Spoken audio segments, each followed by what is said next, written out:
L'apôtre Paul dit: à peine mourrait-on pour quelqu'un de bien, mais Christ a démontré son amour alors que nous étions encore pécheurs. Il est mort pour nous.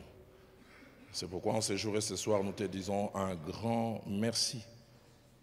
Merci pour ce grand amour. Et merci aussi de nous réunir ce soir après cette longue semaine, en tant que couple peut-être déjà formé, en formation, ou peut-être ayant un projet. Bénis ces vérités sur lesquelles nous allons échanger, qui seront peut-être un rappel pour quelqu'un. L'apôtre Paul a dit, écrivant aux Philippiens: je ne me lasse pas de vous écrire sur les mêmes choses, car cela vous est salutaire. Peut-être un réajustement, peut-être un équipement pour quelqu'un. Dans tout le cas, attends tes buts et tes objectifs, fais-les pour ta gloire, mais fais-les pour notre bien au nom de Jésus. Amen. Que Dieu soit béni. Bon après-midi à tout le monde.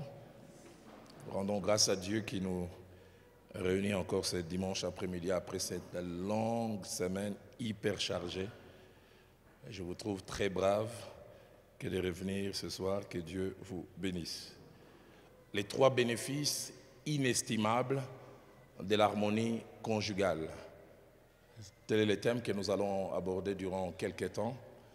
Je vais faire un exposé peut-être d'1 heure, ou légèrement plus, 1 heure, 1h05, 1h10. Et puis après, nous avions voulu enrichir cela par quelques ateliers. On va voir selon le nombre de gens qu'il y aura au moment où nous allons finir le message, et on va savoir combien d'ateliers on va faire. Mais déjà en termes d'ateliers, il est toujours bon que l'homme et la femme, s'ils sont mariés et présents, puissent être dans le même atelier, afin que vous puissiez partager les choses ensemble avec les autres. Alors nous lisons 4 portions des Écritures. Genèse au chapitre 26, verset 8. Cette semaine, c'est quasiment Rebecca et Isaac qui sont à l'honneur. Genèse chapitre 26, verset 8. Comme son séjour s'est prolongé, il arriva qu'Abimelech, roi des Philistins, regardant par la fenêtre, vit Isaac, et soulignez bien, qui plaisantait avec Rebecca, sa femme, qui plaisantait avec Rebecca, sa femme. La seconde portion, nous lisons Proverbe au chapitre 30. Proverbe au chapitre 30e.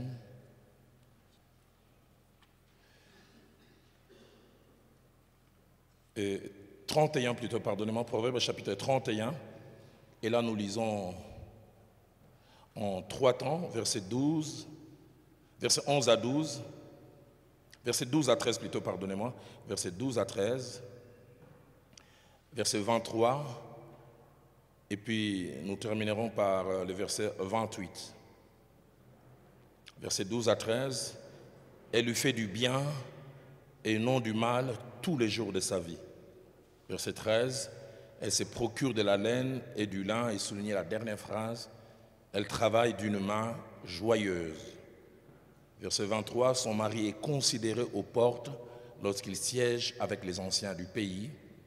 Verset 28, ses filles s'élèvent et la disent heureuse.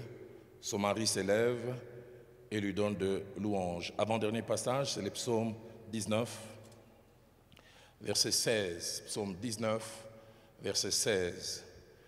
Et le soleil semblable à un époux qui sort de sa chambre s'élance dans la carrière avec la joie d'un héros. Et le soleil, semblable à un époux qui sort de sa chambre, s'élance dans la carrière avec la joie d'un héros. Et nous terminons dans le Nouveau Testament, dans 1 Pierre au chapitre 3. Et là, nous lisons un seul verset, le verset 7. Marie, montrez à votre tour de la sagesse dans vos rapports avec vos femmes, comme avec un sexe plus faible, honorez-les, comme devant aussi hériter avec vous de la grâce de la vie. Et soulignez bien la dernière phrase, qu'il en soit ainsi, afin que rien ne vienne faire obstacle à vos prières. Les 3 bénéfices inestimables de l'harmonie conjugale. Ce thème, nous allons l'aborder en 3 sous-points. Premièrement, nous allons essayer de définir c'est quoi l'harmonie conjugale. C'est quoi l'harmonie conjugale? Deuxièmement, nous parlerons des principes sur l'harmonie conjugale. J'en ai relevé une dizaine, 11 pour être plus exact. Et puis le troisième point, nous verrons les 3 secrets de l'harmonie conjugale. Alors, puisqu'il est question de l'harmonie et l'harmonie conjugale, avant d'attacher ce terme à la vie des couples, nous voulons d'abord essayer de comprendre c'est quoi l'harmonie tout court. Sur le plan sémantique, en étudiant l'origine des mots, le mot harmonie dans sa racine à la fois en grec et puis plus tard en latin cache trois idées. Premièrement, harmonie veut dire accord. Deuxièmement, harmonie veut dire cohérence. Et troisièmement, harmonie veut dire unité. Donc chaque fois que l'on parle d'harmonie en grec, et surtout en latin, ça veut dire accord, cohérence et unité. Mais nous allons surtout essayer de comprendre sur le plan pratique c'est quoi l'harmonie tout court en prenant trois directions. La première direction, c'est sur le plan musical. Sur le plan musical, quand on parle d'harmonie, c'est le fait de placer des sons différents en les alignant et en les ajustant de telle manière qu'ils produisent quelque chose d'agréable à entendre. Ce sont au départ des sons différents, mais qui sont alignés, ajustés d'une certaine manière, qu'ils produisent quelque chose d'agréable à entendre. Celui qui fait la voix basse chante de telle manière, celui qui fait l'alto chante de telle autre manière, celui qui fait les ténors, puis à la fin c'est agréable, on parle waouh, quelle harmonie. Deuxièmement, sur le plan artistique. Sur le plan artistique, lorsqu'on parle d'harmonie, on parle de cohérence et bon ajustement des choses. Et quand on parle de cohérence et bon ajustement des choses, l'idée première, c'est que ces choses sont différentes. Donc, cohérence et bon ajustement des choses, mais qui créent un ensemble agréable à regarder. Et l'on parle de l'harmonie des couleurs. Tu maries deux couleurs, on dit ouf, les blancs là et les noirs, ça va très bien. C'est deux couleurs différentes, mais qui se marient. Allez, on voit quelqu'un qui s'habille en jupe jaune, allez, le dessus est vert pâle, ouh là là, qu'est-ce que ça va? Deux couleurs différentes, mais ça sort bien. Mais troisièmement, on définit l'harmonie aussi sur le plan relationnel. Et sur le plan relationnel aussi, l'harmonie est définie de trois manières.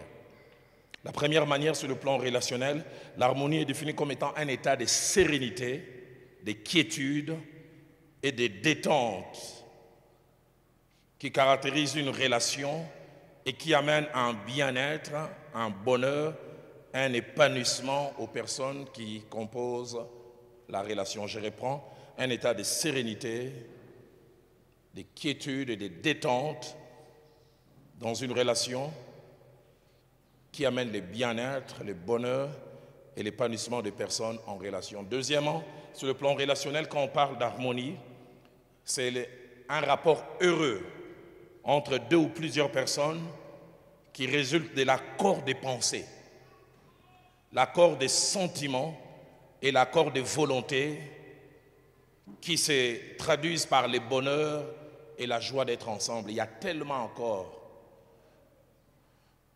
de pensées, de sentiments et de volontés que ça produit un bonheur et la joie d'être ensemble. Et puis troisièmement, toujours sur le plan relationnel, lorsque l'on parle d'harmonie, on parle des rapports heureux entre deux personnes qui se traduit par la détente, la complicité et la compréhension. Donc rapport heureux entre deux personnes dans une relation qui se manifeste ou qui se traduit par la détente, la compréhension, ainsi que la complicité qui profite aux personnes qui prennent part à la relation. Et lorsque nous transposons toutes ces définitions au couple, ça fait ces trois définitions de l'harmonie conjugale. Premièrement, il y a harmonie conjugale lorsqu'il y a un homme et une femme unis par les liens du mariage qui vivent ensemble d'une relation heureuse, une relation qui amène bonheur, bien-être, épanouissement mutuel de deux conjoints. On parle d'harmonie. Et deuxièmement, on parle d'harmonie conjugale, c'est le fait pour un homme et une femme unis par les liens sacrés du mariage de vivre de façon durable, et j'insiste sur l'aspect durable, des relations détendues et exemptes de frictions et des conflits à la fois inutiles et évitables. Je répète encore, c'est le fait pour un homme et une femme unis par les liens sacrés du mariage de vivre de façon durable des relations détendues, exemptes de frictions et des conflits à la fois inutiles et évitables. Et combien de fois nous avons des conflits très évitables, des conflits inutiles? Troisièmement, on parle d'harmonie conjugale, c'est le fait pour un homme et une femme unis par les liens sacrés du mariage de vivre une relation où il y a la détente, la compréhension, la complicité et la joie d'être ensemble. Et cette joie, cette détente, cette compréhension et cette complicité apparaissent comme étant la règle le plus longtemps possible. Et l'exception, c'est que de temps en temps, des frictions peuvent s'inviter. Alors, puisque nous nous sommes mis d'accord sur ces terminologies qui sont d'une très très grande importance, cela me permet d'aborder le deuxième point, qui est un peu comme la colonne vertébrale de notre message avant d'aller plus loin. Quelques principes importants sur l'harmonie conjugale. J'en ai retenu 11 principalement. Le premier principe, c'est que l'harmonie conjugale, c'est les rêves et les souhaits de Dieu pour les couples composés par ses enfants. C'est les rêves et les souhaits de Dieu. Dieu souhaite, Dieu rêve que vous et moi, en tant qu'enfants de Dieu, vivons ensemble une vie de couple et que nous puissions vivre une vie d'harmonie où il y a la détente, la complicité, la compréhension, la joie d'être ensemble. Ecclésiaste au chapitre 9, au verset 9e, les sages disent ceci: jouis de la vie avec la femme que tu aimes pendant les jours de vanité que Dieu t'a donné sous le soleil, car c'est ta part. Jouis de la vie. Une autre version dit profite de la vie. Mais j'aime beaucoup la version Martin qui dit vis joyeusement ta vie de couple. C'est ça les rêves de Dieu, que nous puissions vivre joyeusement et que cela puisse être la règle, que cela puisse être quelque chose présent de manière permanente. Deuxième principe, lorsque l'harmonie est présente dans un couple, elle n'est jamais cachée. Elle est toujours visible, palpable. Là où il y a harmonie, c'est-à-dire il y a détente, il y a complicité, il y a des relations remplies de quiétude, cela n'est jamais caché. On peut voir cela, on peut sentir cela. Il y a des indices qui ne trompent jamais. Notre passage de départ en est le symbole. Genèse chapitre 26 au verset 8. Isaac ainsi qu'Abimelech, Isaac ainsi que Rebecca plutôt sont en train de vivre dans un territoire étranger où un roi qui règne s'appelle Abimelech. Et au départ, pour éviter certains problèmes comme Abraham, le père d'Isaac, a eu à faire, ils ont changé leur statut, se sont fait passer pour des frères, non pas pour des mariés. Et la Bible dit, Abimelech, observant par la fenêtre, il vit une scène qui lui fait dire non, là c'est pas frère et sœur. La Bible dit, Abimelech vit Isaac qui plaisantait avec sa femme, qui plaisantait. Et j'ai essayé de fouiller dans plusieurs Bibles, et surtout plusieurs Bibles en araméen, en hébreu, qui nous montrent l'essence réelle du mot plaisanter. Et j'ai trouvé 4 significations. Plaisanter veut dire parler dans le but de détendre l'atmosphère. Isaac et Rebecca parlaient dans le but de détendre l'atmosphère. Sûrement, ils riaient aux éclats et Abimelech observait. Est-ce que ça vous arrive de plaisanter avec votre épouse? Ah, la plaisanterie, vous la réservez aux amis que vous appelez piringaï, ou à votre copine, ma copa copa. Mais avec votre mari, votre conjoint, vous vous ennuyez. Un jour, nous revenons de visiter un couple. Notre deuxième fille m'a dit, papa, ce couple-là, est-ce qu'on les a mariés de force ou bien ils s'aiment? Il dit, ils ne sont pas comme vous. Hein. Maman et toi, vous rigolez. Et vraiment, on dirait qu'ils s'ennuient. Et il plaisantait. Il parlait dans le but de détendre l'atmosphère. Deuxièmement, plaisanter veut dire amuser. Ou parler dans le but de faire rire. Parler dans le but de faire rire. Viviane me disait un jour, la manière dont je me comporte avec elle dans notre relation, il dit, Roland, si tu n'étais pas prédicateur, tu allais être Gad Elmaleh. Ou tu allais être phénomène et sobé. Parce que j'aime bien la faire rire.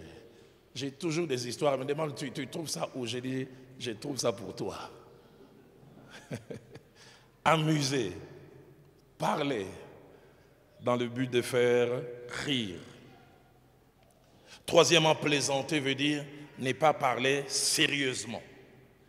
Parler dans le but de divertir. Simplement divertir.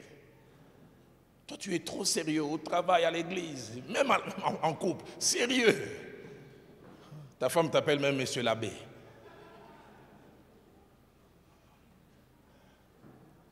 Mais plaisanter veut dire aussi, et j'ai trouvé cette signification fantastique, chatouiller. C'est-à-dire toucher quelqu'un tendrement dans le but de l'amener coûte que coûte à rigoler. Isaac plaisantait avec sa femme. La version Top dit même il s'amusait. La version Martin dit il jouait. Lorsque l'harmonie est présente dans un couple, c'est jamais caché. Troisième chose, liée à la deuxième comme principe, lorsqu'elle est là, l'harmonie, elle se voit de plusieurs manières. Premièrement, elle se voit par la quantité et la qualité de la communication.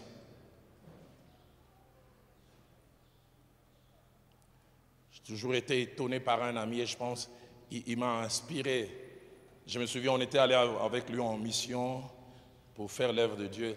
Mais j'avais l'impression, chaque 1 heure, il disait à son épouse ce qu'il faisait. Je suis à tel endroit, on fait ceci. 3 heures après, on vient de faire maintenant. Ah. J'ai dit, mais moi aussi, je dois m'améliorer. Hein? Quantité, qualité. Et son épouse répondait. Et on sentait qu'il y a une complicité.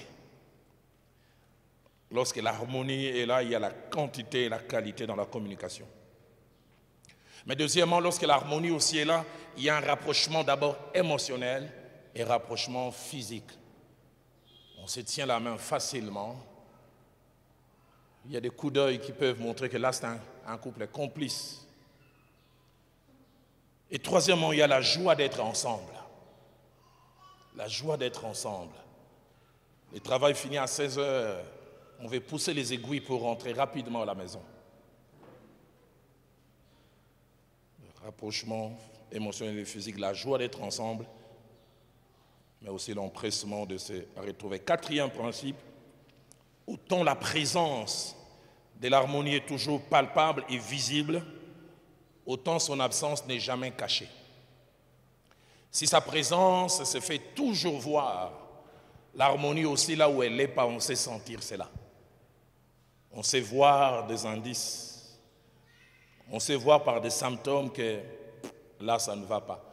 D'abord nous-mêmes, et puis les gens qui partagent avec nous la proximité, les enfants, les travailleurs si on en a. Ils peuvent déceler, là il y a quelque chose qui ne va pas. J'ai souvent vu en tant que pasteur, des fois du haut de la chair ici, j'ai dit, allez saluer votre voisine, je sais voir que là ça fait 2 jours, ils ne parlent pas. Tu vois, d'autres se font la bise, d'autres se saluent comme des voisins.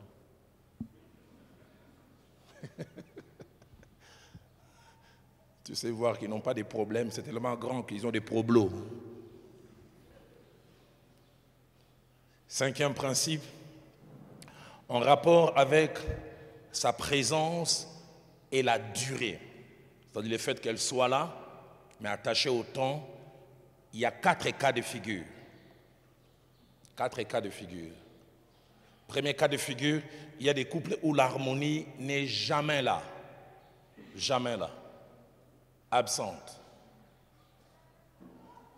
Deuxièmement, il y a des couples où elle est rarement là. L'harmonie les visite de temps en temps. L'harmonie vient en vacances puis elle retourne. Troisième cas de figure, l'harmonie est souvent là. La règle, c'est qu'elle est présente. Mais l'exception, c'est que de temps en temps, elle peut s'absenter. Quatrième cas de figure, elle est toujours là. En tout cas, sans fausse prétention, moi je fais partie de la troisième catégorie. Elle est souvent là. Elle s'absente de temps en temps, mais elle est souvent là. Je ne sais pas dans votre cas, vous êtes où? J'entends une femme me dire, pasteur, dis à ton frère, là, nous c'est le premier cas, là, jamais là. Sixième principe, l'harmonie dans un couple n'est jamais une réalité accidentelle ou hasardeuse. Elle n'est jamais une réalité accidentelle ou hasardeuse. Elle ne s'invite pas d'elle-même dans les couples. Elle ne nous est jamais imposée. Elle ne s'impose pas à nous. L'harmonie, pour qu'elle soit là, elle exige et elle exigera la participation des conjoints. L'harmonie, pour qu'elle soit là, elle exige et elle exigera un prix à payer. Les deux conjoints doivent payer un prix pour que l'harmonie, ce climat de détente, ce climat de complicité et de compréhension puisse être là. Et pour qu'elle puisse être là, il y a deux conditions essentielles. La première, c'est la connaissance de sa valeur. C'est-à-dire ce que l'on a en plus lorsqu'elle est là, mais aussi ce que l'on a en moins lorsqu'elle n'est pas là. Et deuxièmement, la connaissance du prix qu'elle coûte et la volonté à payer ce prix. La volonté à payer ce prix, la connaissance de sa valeur. Qu'est-ce qu'elle apporte et qu'est-ce qu'on a en moins lorsqu'elle n'est pas là. Et la connaissance du prix à payer et la volonté à payer pour que l'harmonie puisse s'inviter. Septième principe, très important aussi, autant elle est une bonne chose, l'harmonie est toujours une réalité fragile.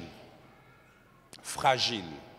Elle est une bonne chose, mais elle est une réalité fragile. Lorsque nous disons d'une chose qu'elle est fragile, 4 idées sont cachées derrière. Lorsque nous disons qu'une chose elle est fragile, c'est qu'elle se brise et se casse facilement. Deuxièmement, lorsque nous disons d'une chose qu'elle est fragile, c'est qu'elle manque de résistance et de solidité. Troisièmement, lorsque nous disons d'une chose qu'elle est fragile, nous disons qu'elle peut facilement être ébranlée et subir des dommages. Et quatrièmement, lorsque nous disons d'une chose qu'elle est fragile, c'est qu'elle peut facilement être altérée et subir des dommages. Et l'harmonie est fragile. Des fois, il suffit d'un rien.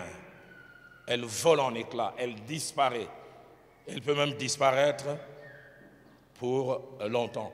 Huitième principe, attaché au septième, si l'harmonie est une réalité fragile, elle est brisée par les grandes choses, mais elle est souvent brisée par de petites choses. La plupart des fois, dans la vie des couples, ce sont de petites choses qui chassent l'harmonie, la détente, les climats de tranquillité, de quiétude qu'on avait ensemble. Un petit rien s'invite et tout s'écroule. Dans Cantique des Cantiques, chapitre 2, verset 15, les sages prononcent une parole forte. Il dit, prenez-nous les renards, mais il insiste, c'est le petit renard qui ravage nos vignes. Il dit, nos vignes ne sont pas ravagées par des grands renards. Nos vignes sont ravagées par de petits renards. Et étonnant de voir, d'un côté, il parle des petits renards, mais leurs effets, il parle des ravages. Donc des effets grands en quantité et en qualité. Combien de fois l'harmonie est brisée par de petites choses? un mensonge que l'on estime petit, une demi-vérité. On t'a payé dans cette affaire $800, tu viens dire 400. Elle découvre. Une petite remarque mal faite au mauvais moment et au mauvais endroit. Et l'harmonie est cassée. Un oubli. Ça fait 27 ans que Viviane et moi, on est mariés. Aujourd'hui, avec la technologie, je commence de plus en plus à ne plus rater ces choses. Mais je pense les 15 premières années, je pense avoir oublié et son anniversaire et l'anniversaire du mariage au moins 13 fois. Je pense être les seuls. Hein? Ah bon? Toi aussi? Y a-t-il quelqu'un qui était comme moi ou qui est comme moi? Ok. Et vous voyez la joie, et puis voilà. Le 17 octobre, elle pense que je vais me réveiller à 1h du matin, je vais commencer à chanter. Je ne chante pas.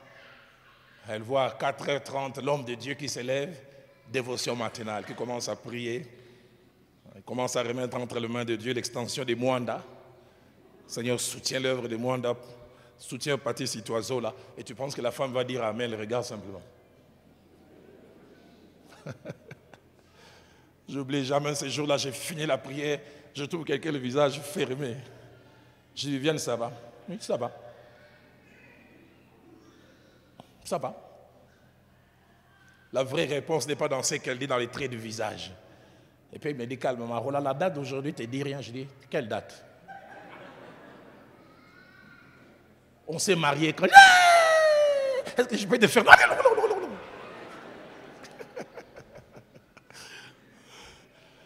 J'essaie de me rattraper, mais trop tard.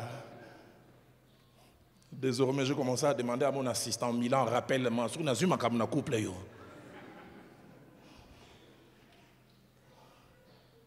Un oubli, cette petite phrase de trop, cette blague mal faite, mal placée au mauvais endroit. Et puis voilà l'harmonie qui vole en éclats. 9e principe, en termes de ce qui cause et participe à la fragilisation et même à la destruction qui finit par amener l'absence de l'harmonie, il y a 4 options possibles. Premièrement, l'harmonie peut être cassée à cause de 2 conjoints. Les 2 participent à la fragilisation et puis même à l'absence de l'harmonie. Et les 2 peuvent le faire de 2 manières, soit au même moment, ou soit l'un a commencé et l'autre a suivi. Deuxièmement, l'harmonie peut être fragilisée et finalement appelée à disparaître par le travail d'un seul conjoint. C'est l'un qui agit mal et qui amène que l'harmonie puisse disparaître. Troisièmement, ça peut être dû aux personnes extérieures au couple, les enfants ou d'autres personnes. Mais quatrièmement, et souvent on néglige cela, ça peut être aussi dû à une action spirituelle. Le diable est vraiment qui s'invite et il y a une incompréhension qui n'a ni tête ni queue. Et puis même après, quand ça passe, vous vous demandez, mais c'était dû à quoi? 10e et avant-dernier principe, c'est qu'en cas de rupture de l'harmonie et en rapport avec les efforts que les conjoints sont appelés à faire pour que l'harmonie revienne, nous avons 3 cas de figure. Donc, en cas de rupture de l'harmonie et en rapport avec les efforts que les conjoints doivent ou peuvent faire pour que l'harmonie revienne, nous avons 3 cas de figure. Le premier cas de figure, c'est que les 2 conjoints font tout pour que l'harmonie perdue revienne. Chacun d'eux travaille, chacun d'eux met du sien pour que l'harmonie perdue revienne. Deuxième cas de figure qui malheureusement se retrouve même dans nos couples chrétiens, aucun des deux n'a fait un effort. L'harmonie a été perdue, brisée, chacun campe sur sa position. En tout cas, c'est lui qui doit demander. S'il ne demande pas, en tout cas, moi, je ne fais rien. Chacun reste dans son camp comme ça. Ça peut prendre des heures, des jours, mais malheureusement, chez certains, même des mois. Troisième cas de figure, un seul fait l'effort pour que les choses reviennent ensemble. Et même quand je parle d'un seul, j'aimerais parler d'un seul qui fait souvent l'effort pour que les choses reviennent ensemble. Je vais revenir à chacun des cas de figure. Les cas de figure où les deux font tout pour que l'harmonie perdue revienne est le meilleur cas de figure. Et je prie, je souhaite que ça puisse être votre cas, mais le mien aussi. Le deuxième cas qui est dangereux et préjudiciable pour la vie du couple, lorsqu'aucun ne fait un effort. Chacun campe sur sa position. Ça fragilise la vie des couples et ça peut ouvrir la porte à toutes sortes de choses. Mais le troisième cas de figure aussi est non seulement dangereux, mais lassant, fatigant. C'est qu'un seul fait souvent l'effort. Un seul met de l'énergie pour que les choses reviennent ensemble. J'ai vu dans quelques couples, des fois, c'est ça le cas. Quand ça ne va pas, il y a un qui met beaucoup du sien et l'autre ne fait rien du tout. La grande question par rapport au deuxième cas de figure, qu'est-ce qui peut amener qu'il puisse y avoir fragilisation, rupture de l'harmonie et qu'on tombe dans le deuxième cas de figure où aucun des deux ne fait un effort? Trois options. La première option, sûrement qu'il n'y a plus d'amour. Plus d'amour. Deuxième option, l'immaturité. L'immaturité. Parce que le mature est prêt à prendre ce qu'il a comme raison perdre, pourvu que l'harmonie revienne. L'immaturité, soit de deux ou de l'un de conjoints. Troisième option, c'est qu'il y a lassitude non avouée de vivre ensemble. On est fatigué l'un de l'autre.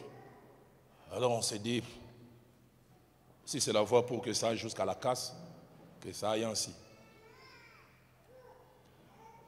11e et dernier principe, la perte régulière et répétée de l'harmonie longtemps fragilise le couple et met en danger sa longévité. La perte régulière et pour longtemps de l'harmonie, avec absence d'effort pour que ces choses reviennent, peut devenir dangereux pour la longévité du couple. Quand il commence à y avoir plus de temps de disputes et moins de temps d'harmonie, et que cela se répète souvent, faites attention, c'est un peu comme le feu orange, qui veut dire d'ici là on va passer au rouge. Alors cela me permet d'aller au troisième point que nous allons aborder avant de toucher les ateliers tout à l'heure. Les trois secrets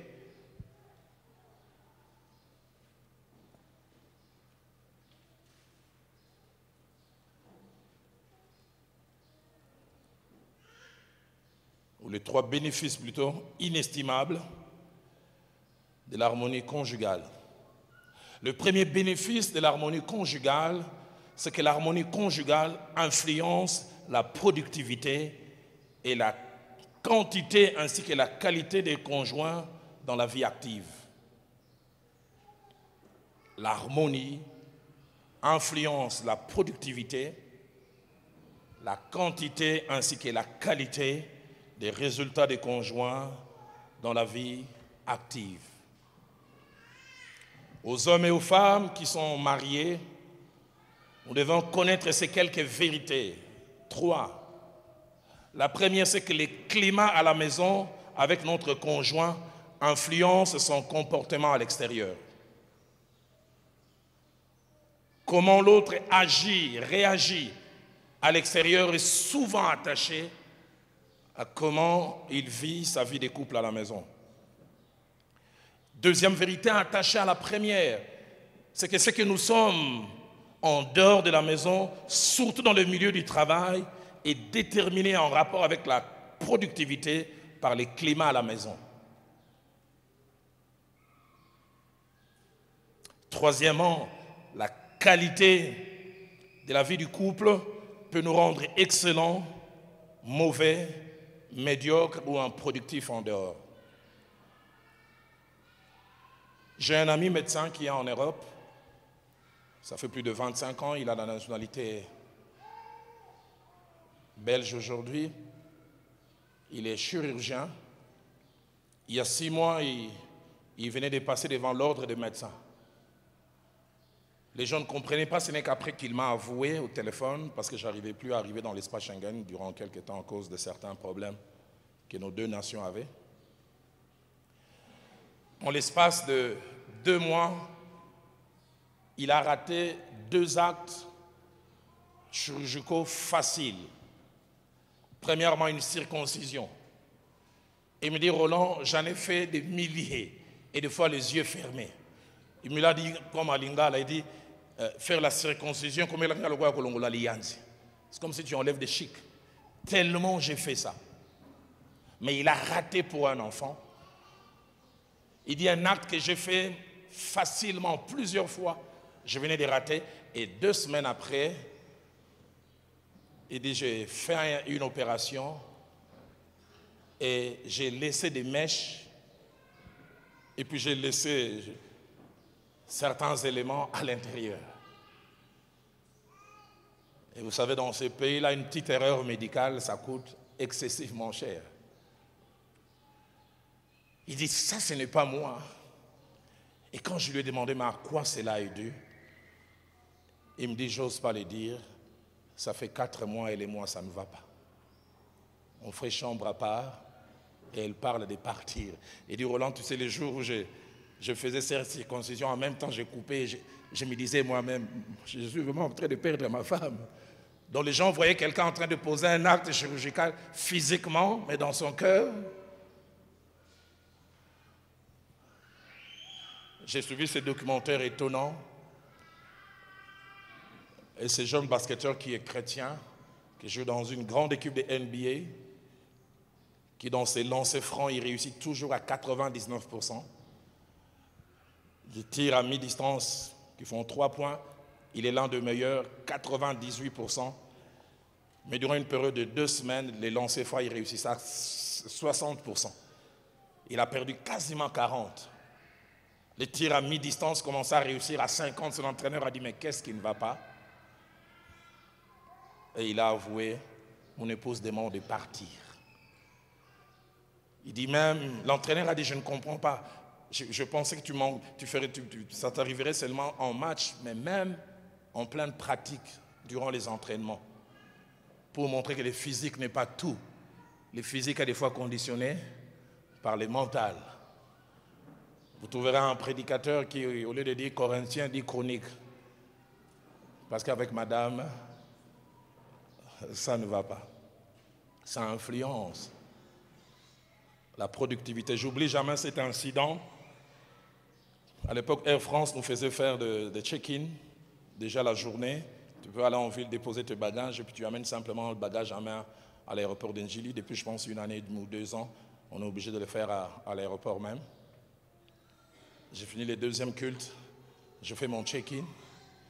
Je devais arriver en région parisienne lundi le matin et commencer un séminaire lundi le soir. Tout allait bien jusqu'à 17h, quasiment 1h, 1h30 avant que je ne prenne l'avion. Les filles étaient sorties, on était restés avec Viviane, on a eu du bon temps et puis subitement, jamais su ce qui a été à la base, on s'est pris la tête. Elle a haussé les tons, j'ai rehaussé. Elle a rehaussé, j'ai rehaussé. Elle a rehaussé, j'ai dit non, longangaïté, j'ai rehaussé. Ça a commencé à chauffer. On s'est crié fortement. Je suis resté au salon, il est resté en chambre. Puis 30 minutes après, j'entends le véhicule qui démarre. Je sors, elle est partie. Je dis, elle est partie où? Je prends le téléphone, j'essaie d'appeler, téléphone fermé. Je regarde 19h, l'avion décolle à 21h30, je dois partir. J'essaie d'appeler. Dans mon cœur, je dis, j'ai quand même raison. C'est pas que je suis prédicateur, mais en même temps, je sais que je dois aller bénir des gens, mais je ne peux pas aller dans cet état. Je savais que si je montais dans l'avion dans cet état, zone de turbulence, j'ai dit, Barukou Faponangaï. Ils vont mourir à cause de moi. Vers 19h30, j'appelle un frère qui était chef d'agence adjoint de Air France. Je l'appelle, je dis, Alix, j'ai déjà fait le check-in, mes bagages sont partis, mais je pense que je ne peux pas partir ce soir. Je dois arranger certaines choses avant d'être en bénédiction pour les autres. Est-ce qu'on peut faire sortir mes bagages? J'ai dit, il y aura telle pénalité. J'ai dit, ça ne fait rien. Je prends le téléphone, j'appelle les pasteurs en France, j'ai dit, pardonnez-moi. À cette allure, ou plus tôt, je pense, nous commencerons le séminaire, soit mercredi, soit le séminaire n'aura pas lieu. Parce que j'ai un problème à régler, lesquels j'ai dit non, prie simplement. Et vers 23h, je la vois revenir. Calmement, tu n'es pas parti. Je disais,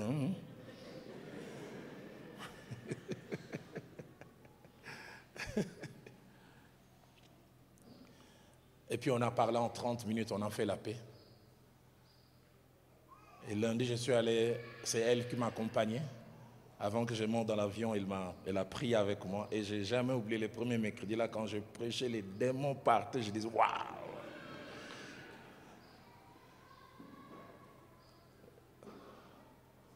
L'harmonie est d'une très très grande importance.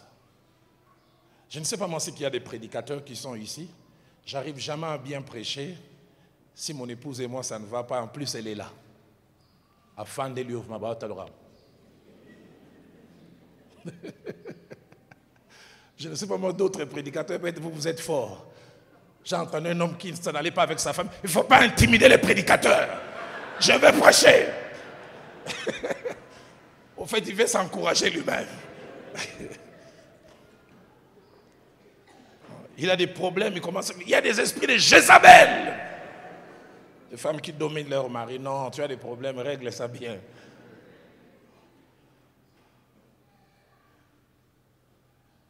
Un aîné dans la famille relate la blague, il dit, lui et son épouse, ça faisait 3 jours, ils ne parlaient pas.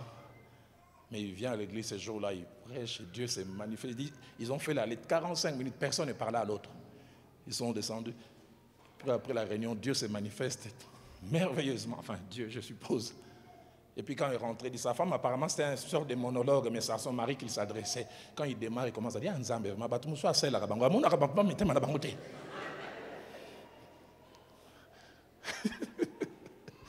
Dieu, vraiment, il agit au travers de certaines personnes. Est-ce qu'il ne voit pas leur cœur?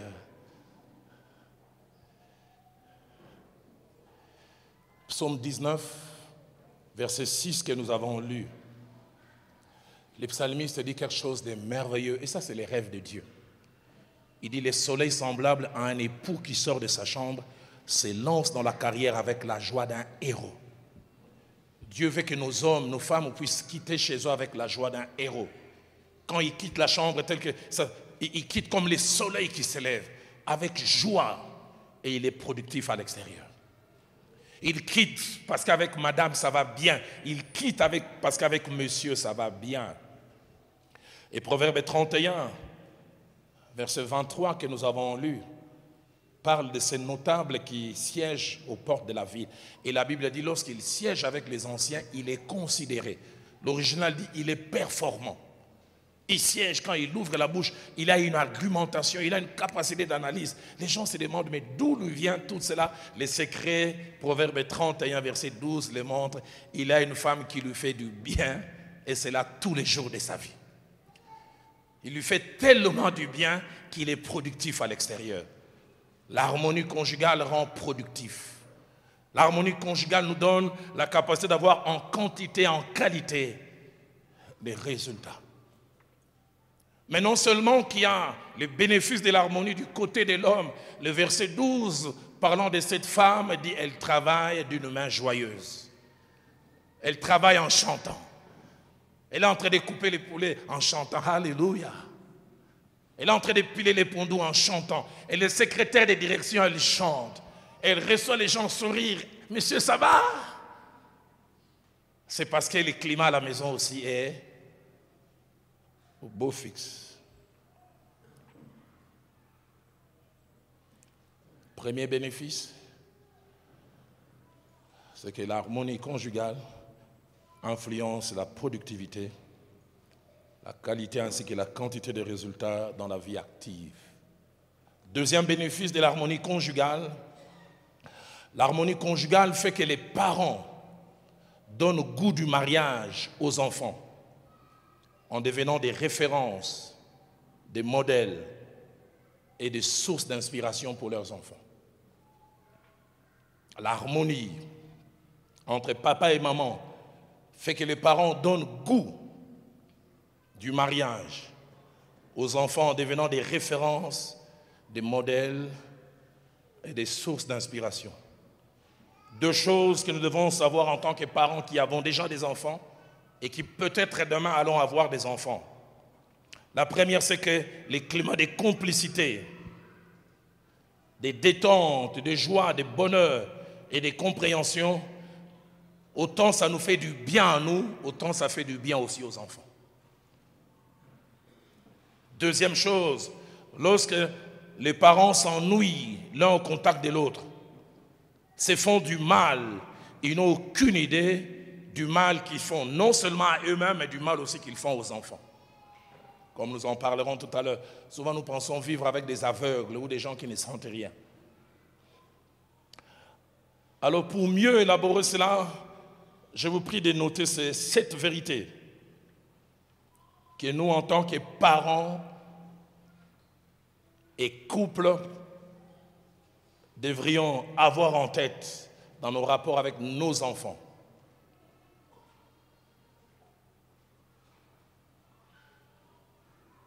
Premièrement, en tant que parents, nous devons savoir que nous sommes les premiers modèles, la première idée et les premiers échantillons du mariage que les enfants ont devant leurs yeux. En tant que parents, nous devons avoir ça en tête. Nous sommes les premiers modèles, la première idée et les premiers échantillons que les enfants ont du mariage. Et l'avantage, c'est que c'est une idée vraie, un échantillon réel. Souvent, il arrive que nos enfants regardent un film de 45 minutes où on résume 30 ans. Et tout est parfait. Mais nos enfants vivent avec nous 24 heures sur 24 heures. Ils se font une idée réelle. Dès le matin, quand vous vous levez, est-ce que vous vous saluez? Maman rend service à papa. Vous vous dites au revoir quand il monte dans le véhicule. Est-ce que la journée, vous vous appelez?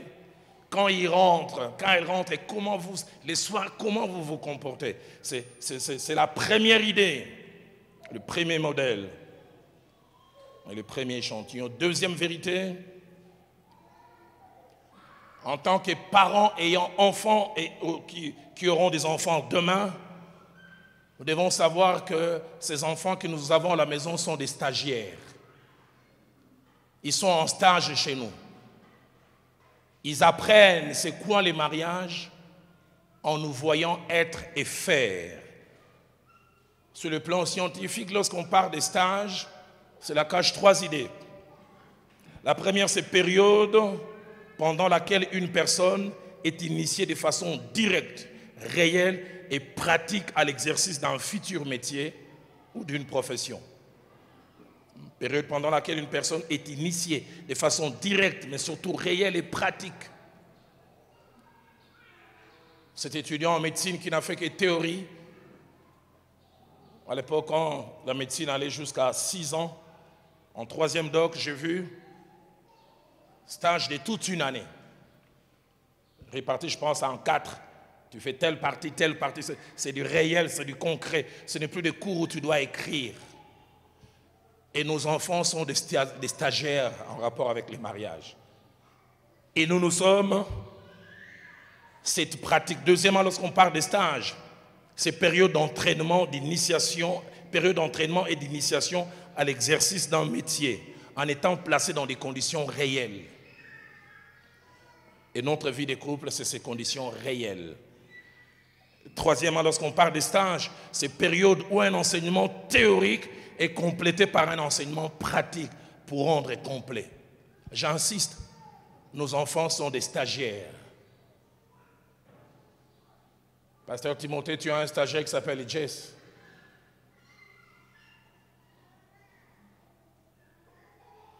Roland, tu as des stagiaires qui s'appellent Eunice, Rohan, Gloria, Johanna. Troisième chose, ou troisième vérité, en tant que parents et en rapport avec l'harmonie que nous devons avoir en tête, c'est qu'au-delà des livres que les enfants liront, et au-delà des enseignements que les enfants recevront, nous sommes des livres vivants pour nos enfants. Et nous sommes des enseignements vivants. Ils finiront par lire des livres. Ils finiront par être confrontés à un enseignement, mais nous sommes un enseignement pratique. Un livre ouvert et vivant. Quatrième vérité, et ça c'est mon pasteur, le feu Jacques-André Verneau qui disait cela. Il disait le plus beau cadeau que les parents peuvent faire à leurs enfants, c'est de s'aimer, que les enfants voient cela et sentent cela. Ça les sécurise et ça les inspire.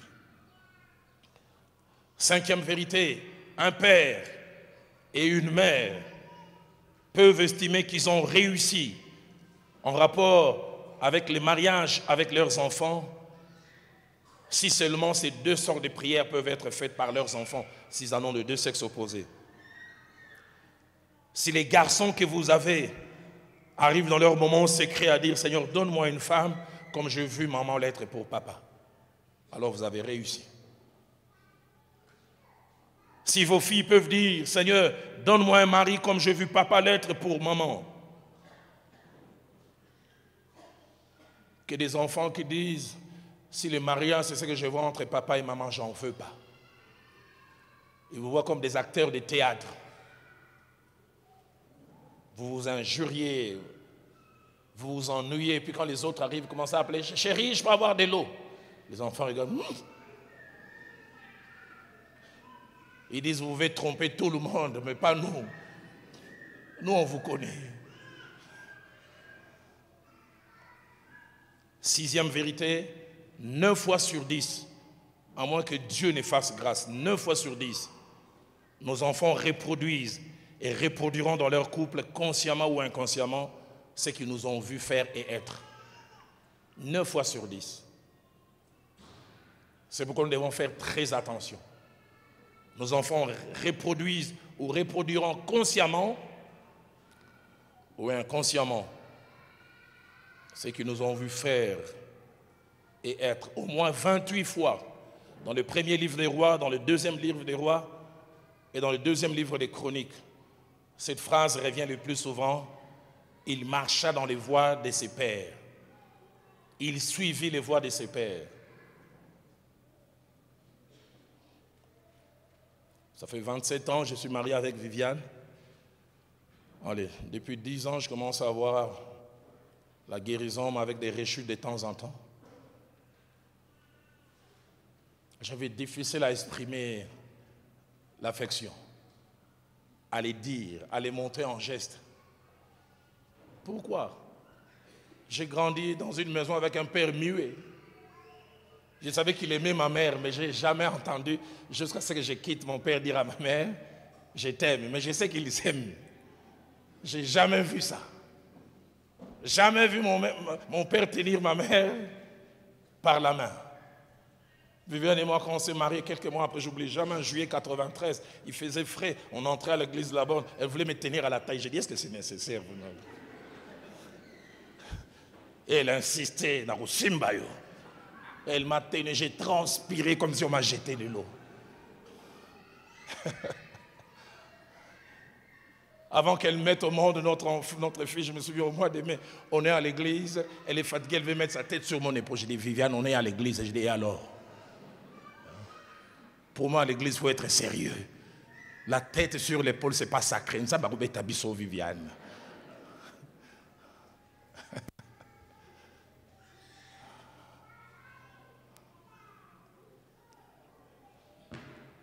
Et même mes filles ont commencé à souffrir de ça. Ma première fille arrive en Amérique du Nord pour la première fois en août 2010. 3 mois après, je la visite au mois de novembre.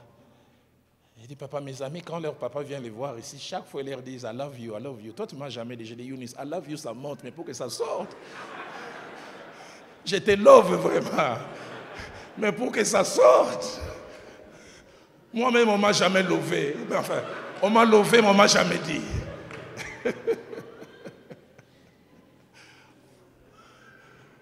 Je me souviens la première fois où j'ai dit à Eunice, c'était comme une lutte. Je disais, Bima, Bima, Bima, Bima. Eunice, I love you.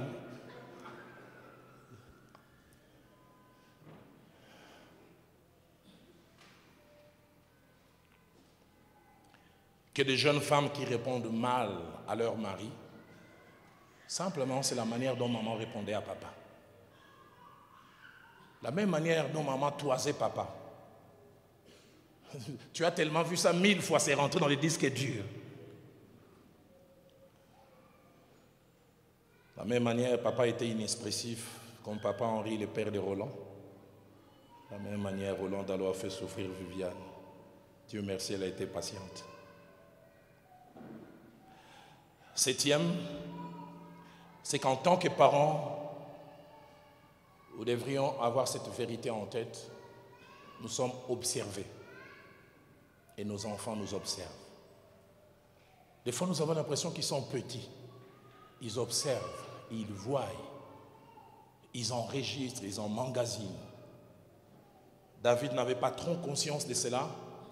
Les premières années de sa vie, il se comportait n'importe comment. Mais au soir de sa vie, quand il a commencé à se ranger, il dira ça dans le psaume 101, verset 2, il dit, je prendrai garde à ma manière de marcher. Et puis il dit, je marcherai dans l'intégrité de mon cœur au milieu de ma maison. Parce qu'il avait désormais conscience que sa façon de marcher, de se comporter, les enfants voyaient et observaient. J'ai connu une grande crise dans mon parcours ministériel. Notre fille aînée avait 13 ans. J'estimais qu'elle était très petite. Le pasteur Timothée, quand elle finit ses études secondaires à l'école américaine à Kinshasa, elle avait 17 ans. 2 jours avant qu'il finisse, j'ai été invité, elle devait faire un speech. Elle avait une élocution. Je ne savais pas. De 20 minutes, je pense, durant les 20 minutes d'élocution, je pense que j'ai pleuré 15 minutes. Le thème de son élocution, c'était mon héros, mon modèle parfait. Et quand elle a commencé à parler, elle parlait de moi. Elle a commencé à dire, depuis que j'ai 5 ans, papa fait toujours un effort de ne jamais dire du mal des autres. Il dit, quand les gens viennent, on veut parler, il dit, moi j'aime papa. Je dis, dans mon cœur, je dis, pourquoi il y a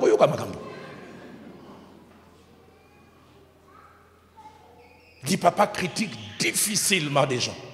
Et même rarement. Mais elle voyait ça quand et comment. Et puis à la fin, elle a dit, j'aimerais être comme toi. Papa, est-ce que tu peux t'élever? Aïe, aïe, aïe, le côté émotif, j'ai pleuré, j'ai fondu en larmes. J'ai su ce jour-là que nos enfants nous observent. Vous pensez qu'ils n'entendent pas, vous pensez qu'ils ne voient pas. Ces crises répétées où vous vous injuriez comme des cantonniers. Tu injuries ta femme, tu cognes, tu tapes. Les enfants voient cela. Dans Proverbe 31, il y avait non seulement un couple qui se faisait du bien à l'un et l'autre, mais un couple aussi qui a inspiré les enfants. Les enfants ont vu une maman qui fait du bien à son mari tous les jours de sa vie. Et la Bible parle de la réaction de ses enfants. Je prie que ça puisse être notre partage. Proverbe 31, sans que cette maman ne demande quelque chose, le verset 28 dit, ses fils s'élèvent et la disent heureuse. Maman, quand nous voyons votre relation, ouf, on t'envie. Maman n'a rien demandé, les fils se sont levés. Maman, vous êtes un modèle pour nous. Ses filles s'élèvent et la disent heureuse. Une jeune fille dit, aïe, aïe, aïe, j'aurais voulu naître à votre époque, être à ta place, l'épouse des papas. Modèle, exemple, source d'inspiration. Parents, est-ce qu'en tant que couple, nous sommes une source d'inspiration pour nos enfants?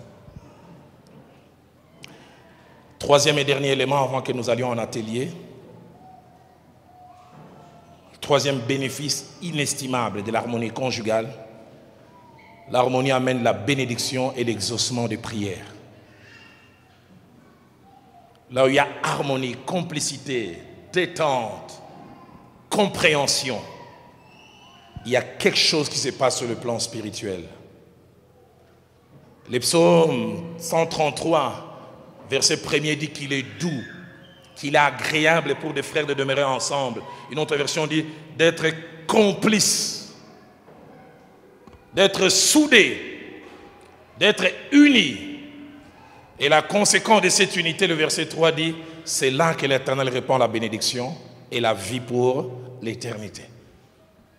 Là où il y a complicité, là où il y a harmonie.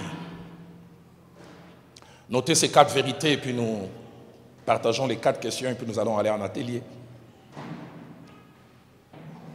La première, c'est que là où il y a harmonie, il y a d'abord une proximité émotionnelle et puis il y a aussi une proximité physique. Deuxièmement, là où il y a harmonie, il y a unité. Et troisièmement, là où il y a harmonie, il y a désir de faire des choses ensemble. Et parmi les choses que l'on fait ensemble, lorsqu'il y a harmonie, on prie ensemble. Époux, épouse, chrétien, chrétienne, est-ce que vous priez ensemble? Qu'il est triste de voir des fois des hommes et des femmes mariés, et des fois des hommes de Dieu, des femmes de Dieu, mais qui ont des vies de prière parallèles. Je ne dis pas que chaque jour il faut prier ensemble. Il arrive des fois, les horaires peuvent ne pas concorder, elle est restée très tard avec les enfants. Mais il est anormal qu'un couple ne prie pas souvent ensemble. Et je dirais ça tout à l'heure à la fin. La prière faite ensemble est une force. Une force. J'ai changé il y a quelque temps avec mon jeune frère, le pasteur Marcelo. Il m'appelle toujours grand frère. Il me dit les tournants de mon ministère. C'est quand j'ai commencé à prier toujours avec ma femme avant d'aller prêcher. Avant, je pensais que Dieu n'écoutait que l'homme de Dieu, Moto Nanjambe. Mais quand j'ai appris désormais, avant d'aller prier, de tenir la main de mon époux, j'ai commencé à voir la différence dans les résultats. Il y a une force dans l'unité. Ce n'est pas en vain que Dieu vous ait mis ensemble. Chaque fois que j'en ai l'occasion, ici ou en dehors, je demande toujours à mon épouse de prier avec moi et pour moi. Je connais la valeur. Et souvent, le diable veut que nous puissions mener des vies parallèles de prière. Il nous affaiblit. Là où il y a harmonie, on fait des choses ensemble, dont la prière. Deuxième vérité, c'est que l'harmonie est une source de force spirituelle et même de puissance spirituelle. Matthieu 18, verset 19. Un passage que Christ a prononcé, mais dans la tradition juive, ce passage s'attache à la famille, ou mieux au couple. Quand il est dit, si 2 d'entre vous s'accordent pour demander quelque chose. Dans la tradition juive, c'est un verset du couple. Si 2 s'accordent, 2 qui sont mariés, ils se tiennent la main dans la main, Seigneur, nous voulons avoir cette parcelle. Seigneur, nous voulons qu'on nous accorde ces crédits. Seigneur, nous voulons que cet enfant qui a des problèmes à l'école, ça finisse. Nous voulons que ces comportements, tenez-vous la main dans la main. Vous faire la même prière, lui fait à gauche, elle fait à droite. Ce sont des prières, mais il y a une différence quand vous les faites à 2. Et le diable s'arrange que vous les fassiez à 2, c'est quand il brise l'harmonie. Vous ne vous entendez plus. Vous sollicitez la même chose, mais individuellement. Que Dieu nous donne de prier ensemble.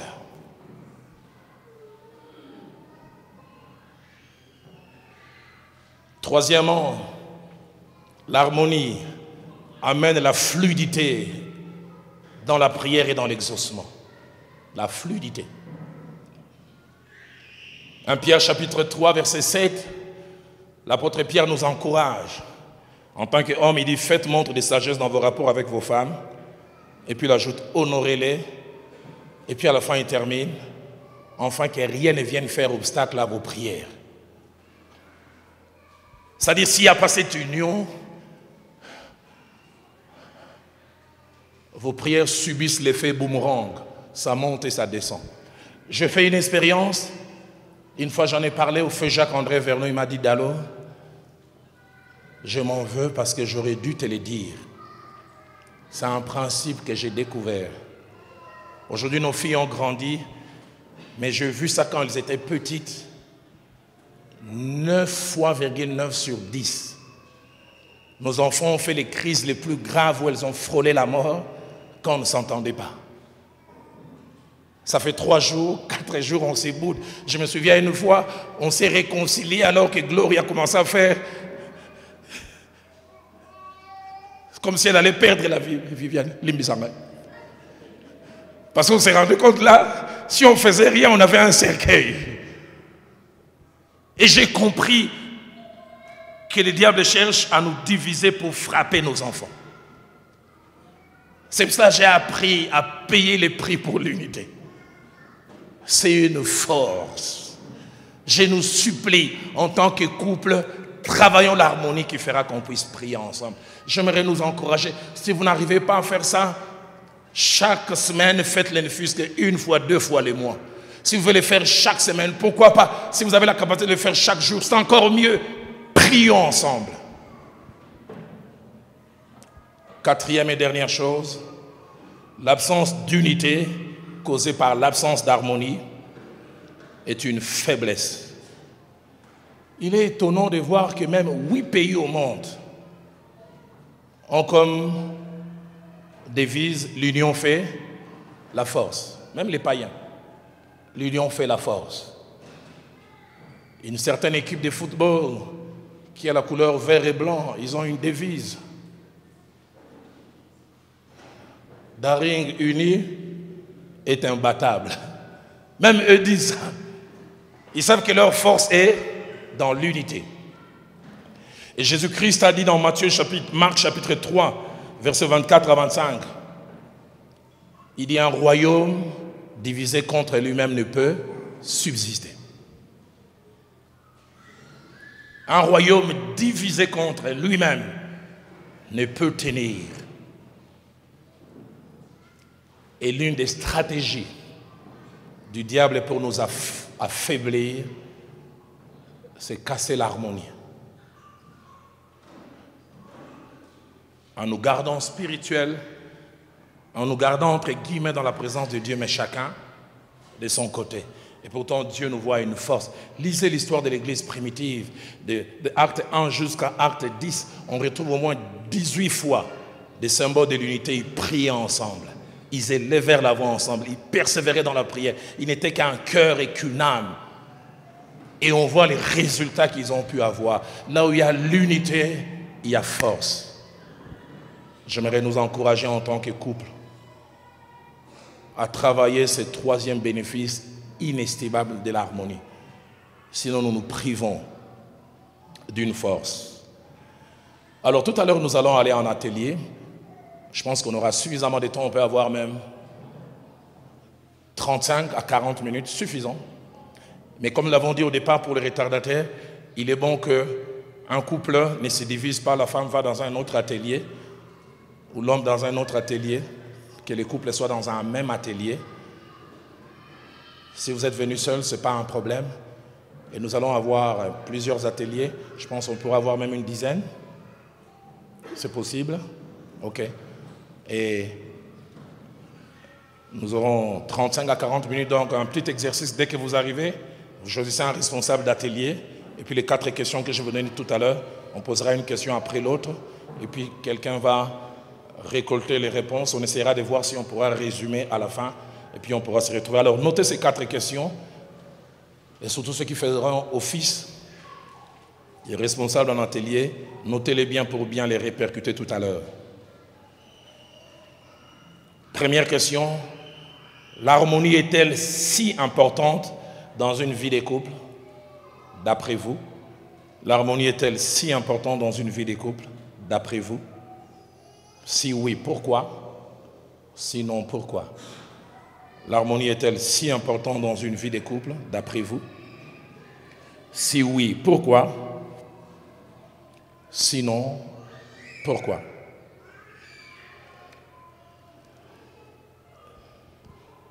Deuxième question.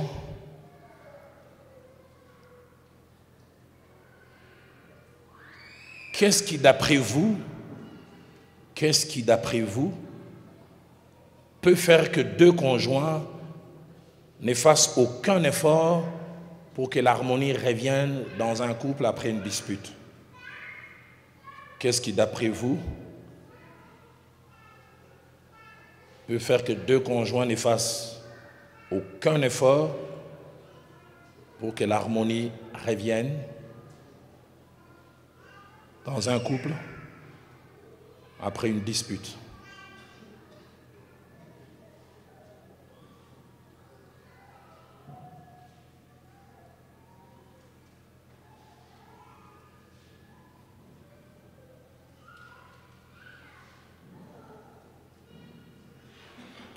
Troisième question.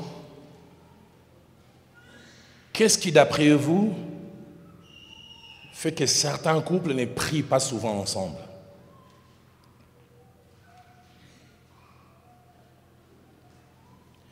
Et comment remédier à cela? Qu'est-ce qui, d'après vous, fait que certains couples ne prient pas ensemble? Et comment remédier à cela?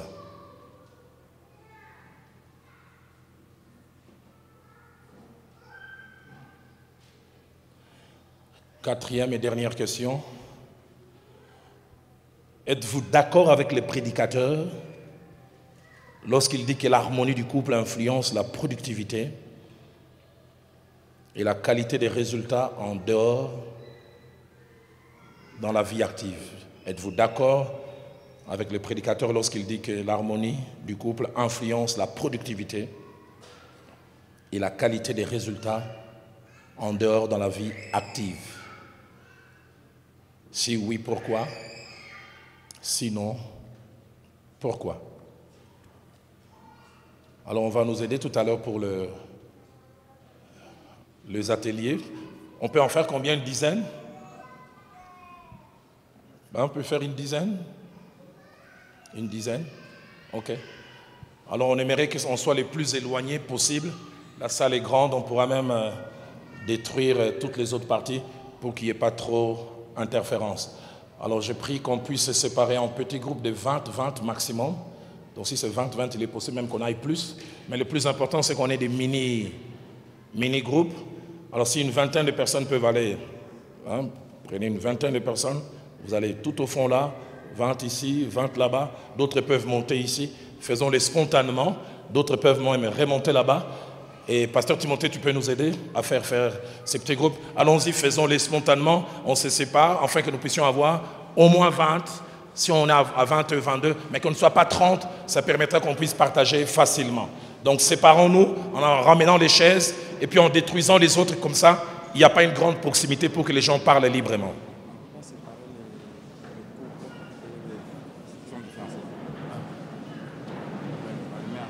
Bon, on les met ensemble.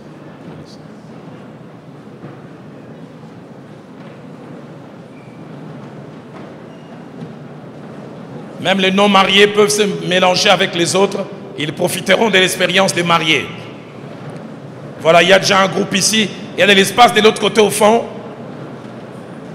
Ici, il y a 1, 2, 3, 4, 5. Est-ce que quelques personnes peuvent monter ici?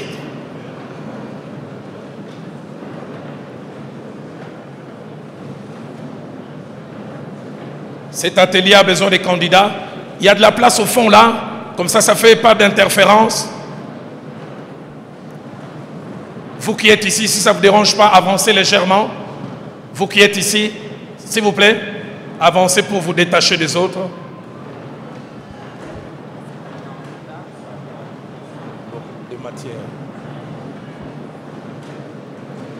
Il y a des ateliers qui sont grands. Si vous êtes au-delà des 20, séparez-vous s'il vous plaît. Ces deux ateliers, vous êtes trop proches. Il y a suffisamment d'espace là.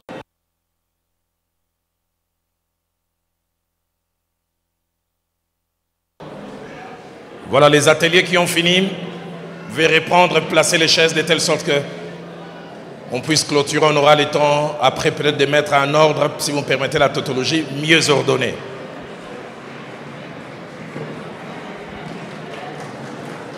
Dieu merci, la plupart des ateliers acclament et commencent à revenir.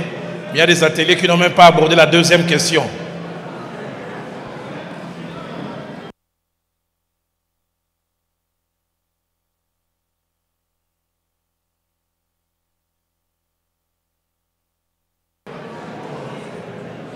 L'atelier devant moi ici à gauche, André, vous devez vous fixer rendez-vous demain pour vous retrouver. Hein?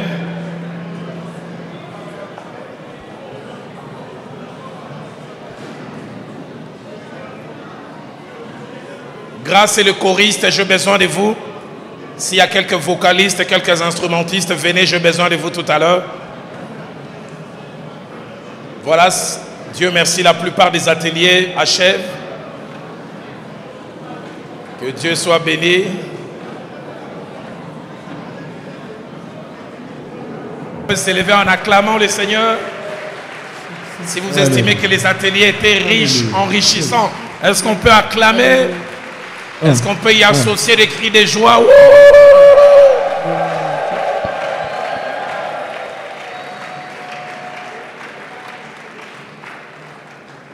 L'harmonie conjugale, le bénéfice inestimable. Et un tel message, après avoir écouté le message, après avoir échangé en plénière, combien il y a besoin aussi d'arroser par la prière.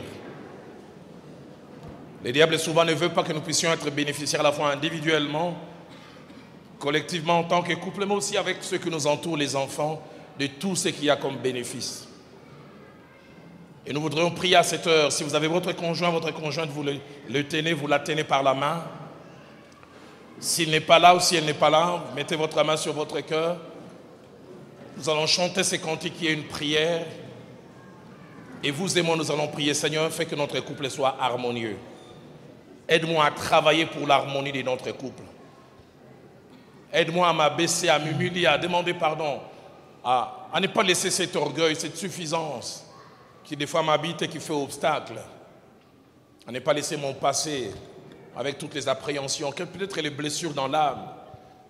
À ne pas laisser mes expériences d'hier devenir un obstacle pour l'harmonie. Seigneur, aide-nous à prier ensemble, parce que la prière ensemble est une force. Seigneur, aide-nous à prendre conscience que notre vie de couple harmonieuse est une référence, un modèle, une source d'inspiration pour nos enfants. Nos enfants aimeront ou n'aimeront pas le mariage, selon l'image que nous leur donnons et que nous allons leur donner. Alors que c'est merveilleux cantique qui est comme une prière, elle nous accompagne. Nous parlons au Seigneur. Losambo nangai Yahweh yanolae. Écoute notre prière, Seigneur. Kolela nangai Yahweh oyokae. Écoute ma prière, Seigneur. Nazako sengangai loboko nayo. Que ta main soit avec zala moi. nangai balimito nangai. Aide-moi à aller au-delà de moi-même. Ekweya makambo ebongwa nae nalonga Yahweh nalonga Que je sois victorieux dans Yahweh ngayoyo nalonga Yahweh nalonga esila boyete. que ça ne s'arrête pas là. Boyete. Que ça ne s'arrête pas là avec ces mésattentes inutiles. Ces manques d'harmonie qui tirent en longueur. Ces silences qui nous éloignent l'un de l'autre. Ngai na kwea na sete nazako senga C'est une prière, Seigneur. Aide-moi à atteindre les rochers que je ne puis atteindre par moi-même.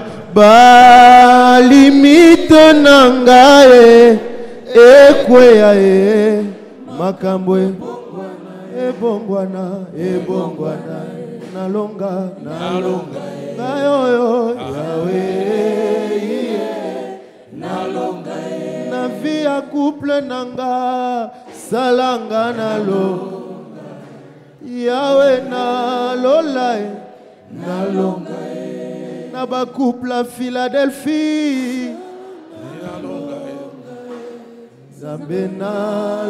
aide-nous à être victorieux dans nos couples. Salanga nalonga salanga nalonga Yahweh. Est-ce que tu peux élever ta voix maintenant? Élève ta voix avec moi, Seigneur notre Dieu. Merci pour ces vérités que tu as voulu que nous entendions ce soir. Vérité simple, vérité pratique. Des fois plus facile à entendre qu'à pratiquer, plus facile à enseigner qu'à vivre.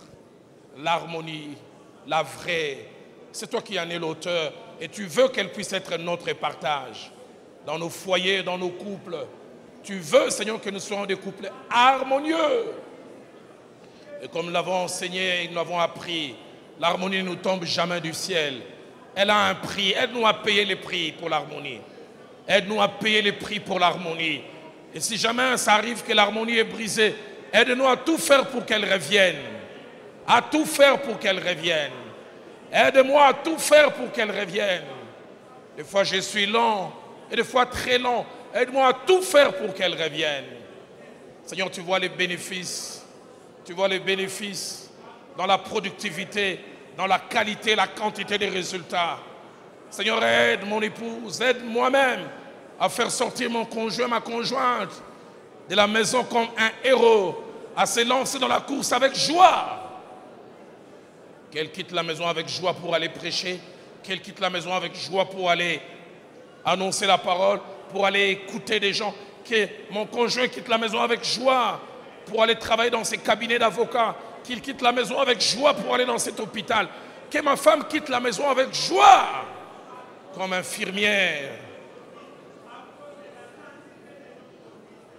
Aide-nous, aide-nous, aide-nous, aide-nous, aide-nous, aide-nous. Est-ce que 3 personnes l'une après l'autre peuvent élever leur voix, si possible à haute voix, afin qu'il n'y ait pas 2 prières au même moment, et bénir Dieu pour ses enseignements et demander de sceller cela dans nos cœurs. Et comme le pasteur Timothée si bien le dit, que ça ne se limite pas aux choses que nous avons eu à écrire noir sur blanc ou bleu sur blanc, mais des choses que nous vivons, comme Jésus a dit à ses disciples. Si vous connaissez ces choses, vous êtes heureux, mais pourvu que vous les pratiquiez. Est-ce que 3 personnes, l'une après l'autre, peuvent élever leur voix?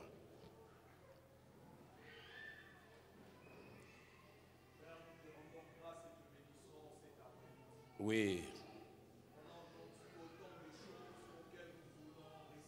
Oui. À travailler pour cela. Tu en es. Oui, rends-nous capables. Oui. Aide-nous, Seigneur. Aide-nous. Capables. Oui. Au nom de Jésus-Christ. Je prie, Père, que tu nous rendes également conscients des bénéfices de l'harmonie. Oui. Afin que nous puissions courir vers ces bénéfices. Travailler. Comme un athlète qui court pour remporter le prix. Pour les atteindre. Aide-nous également à être conscients des inconvénients lorsque nous ne conservons pas cette harmonie. Oui. Afin que voyant le mal de loin, que nous puissions nous cacher. Oui, papa, entends Père, cette merci prière. pour toutes ces paroles, merci. tous ces enseignements que nous avons merci, entendus en papa. ce jour. Que la gloire te revienne. À toi merci seul. de nous aider.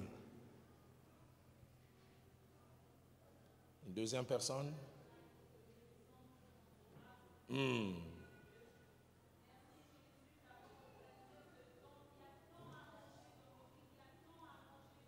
Merci.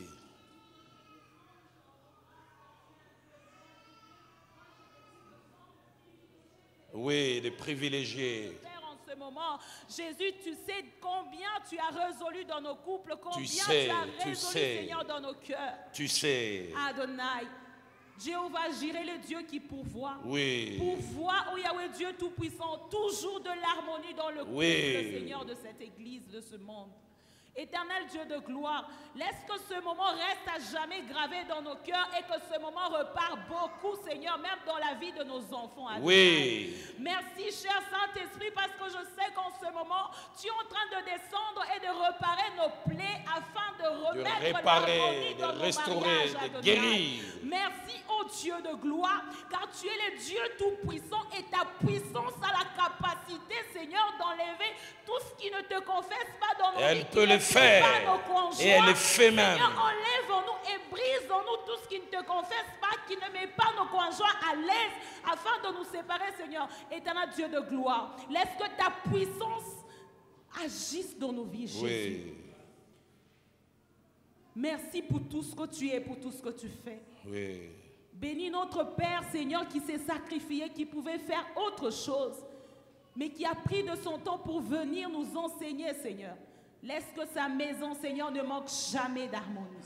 Seigneur, que la maison de notre apôtre, que ses enfants, que ses arrières et ses arrière-enfants, éternel Dieu de gloire, retrouvent cette harmonie, Adonai. Tu es le Dieu qui n'oublie jamais, Seigneur. Tu es le Dieu qui n'oublie jamais et jamais. Fais-nous grâce. Fais-lui grâce, car s'il est béni, s'il est gardé pendant très longtemps dans ce monde, Jésus, tu sais de quoi le monde bénéficie au travers de cet homme. Adonai, merci d'avoir donné un cœur disponible à notre pasteur Timothée. Ce n'est pas tout pasteur qui a quelque chose dans les cœurs, mais qui accepte de donner à d'autres personnes malgré la voix de Dieu. Bénis pasteur Timothée, Seigneur, bénis maman Toti, bénis leur foyer. Souviens-toi de maman Toti. Souviens-toi de ces Souviens-toi de cette église. Souviens-toi. Ce n'est pas seulement les enfants de Philadelphie qui en ont bénéficié, mais Seigneur, bien au-delà dans cette salle au travers des médias. Sois béni et sois élevé éternellement. Merci pour ce moment précieux. Merci pour ta grâce. Merci pour tous tes bienfaits et ta bonté. Au nom puissant de Jésus, ainsi j'ai prié. Oui. Infiniment reconnaissant. Oui.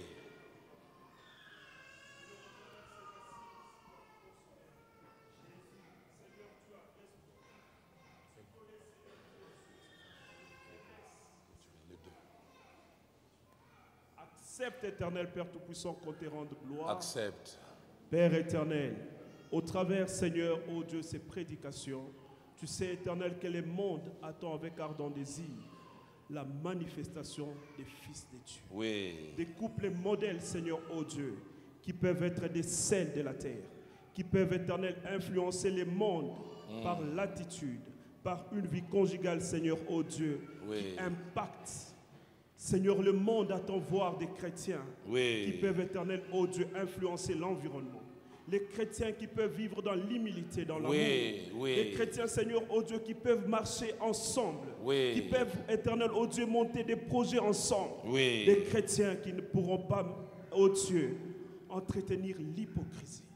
Des chrétiens qui vont marcher, Seigneur, ô Dieu, tête haute. Parce qu'ils sont la lumière et ils influencent. C'est possible, Papa, avec toi. Ô Dieu, nous sommes convaincus qu'au travers de ces assises, tu as restauré. Tu as restauré, Seigneur. Accepte, ô Dieu, qu'au travers de ces assises, là où il y avait des problèmes, que tu restaures. Amen. Là où l'orgueil, Seigneur, battait son plein, Seigneur, ô Dieu, que tu amènes l'humilité. Là où on ne pensait pas, Seigneur, ô Dieu, revenir à l'autre avec humilité, lui demander pardon. Au travers de ces assises, qu'on soit capable de demander pardon. Seigneur, cette soirée, c'est une soirée de restauration. C'est une soirée éternelle, ô Dieu, où tu reconstruis des couples. Au travers, Seigneur, cette parole que tu as dégagée de la chair. Au travers, Seigneur, ô Dieu, tes serviteurs, que tu t'es utilisé, Seigneur, ô Dieu, que tu as utilisé dans cette ville. Accepte que l'écho, Seigneur, ô Dieu. Accepte, Papa. Que l'écho de cet entretien impacte des vies. Que des gens donnent leur vie à Christ parce qu'ils voient des chrétiens. Oui, qu'il en soit ainsi. Accepte, éternel, ô Dieu, que ceux qui verront, des gens qui vont quitter cette assemblée, vivre en couple, se disent oui, nous pouvons craindre Dieu et mener une bonne vie de couple. Seigneur, nous te sommes infiniment reconnaissants. Infiniment. Restaure, éternel, ô Dieu, restaure l'instrument que tu as utilisé. Entends restaure, cette prière. Seigneur, ô Dieu, Entends le foyer cette prière. que tu as utilisé. Restaure, guéris les foyers qui avaient des problèmes. Bénis cette église, Celui qui Seigneur. était venu diviser, rendre unis. Impacte les Seigneurs, oh Dieu, Apaiser au-delà dans des leur limites. cœur. Au nom puissant de Au nom de Jésus, Jésus. nous avons ainsi prié. Alléluia. Tout à l'heure, le couple du docteur Franklin, madame d'abord, et puis le docteur après vont prier pour nous. Est-ce qu'on peut encore se tenir la main dans la main? Nous allons chanter ces vieux chœurs, ces vieux cantiques d'autrefois qui est comme une prière. Seigneur, prends soin de moi. J'ai besoin de toi seul. Je ne suis rien. Tu le sais, Seigneur. J'aime beaucoup ces cantiques parce que c'est vraiment une prière. On va le chanter 2 fois. Et puis les couples, en commençant par maman et puis papa, ils vont prier pour nous par rapport à cet enseignement. Seigneur, prends soin de moi. Oui, de moi. J'ai besoin de toi. Oui, de toi. Seigneur, ces chants, c'est notre prière. Nous ne pouvons rien. Tu le sais. Tu le sais. Oh Seigneur. Seigneur, prends soin. Oui, prends soin de moi. J'ai besoin Docteur. de toi. Docteur. Oui, de toi. Maman d'abord. Je ne suis rien. Tu le sais, Seigneur. Seigneur, tu le sais, parce que c'est pour ça que tu nous as appelés en ce lieu. Pas pour nous, mais pour ta gloire. Seigneur, tu nous as appris durant toute cette semaine et aujourd'hui que nous avons besoin de toi. Tu nous as montré que, comme il est écrit dans ta parole, que ce qui a été écrit jadis a été écrit pour nous former, pour nous équiper, mais aussi pour nous servir d'avertissement. Nous avons appris ce que nous devons prendre de l'exemple d'Isaac et de Rebecca, et aujourd'hui nous avons appris sur l'harmonie. Saint-Esprit, fasse que ce que nous avons appris ne puisse pas nous quitter, parce que ce que nous apprenons, c'est pour notre bien, mais aussi pour ta gloire. Et surtout que nous sommes appelés à être des lumières dans ce monde. Nous devons éclairer ce monde enténébré, et ces gens de ce monde prendront exemple sur nous. Fasse que nous puissions défendre l'honneur qui t'est dû par notre exemple. Nous t'avons ainsi prié au nom de Jésus. Éternel Dieu de gloire, ne dit-on pas que la famille est la cellule de base d'une société? Père, si les couples ne savent pas être exemplaires, que devienne la société? Je prie pour la nation congolaise.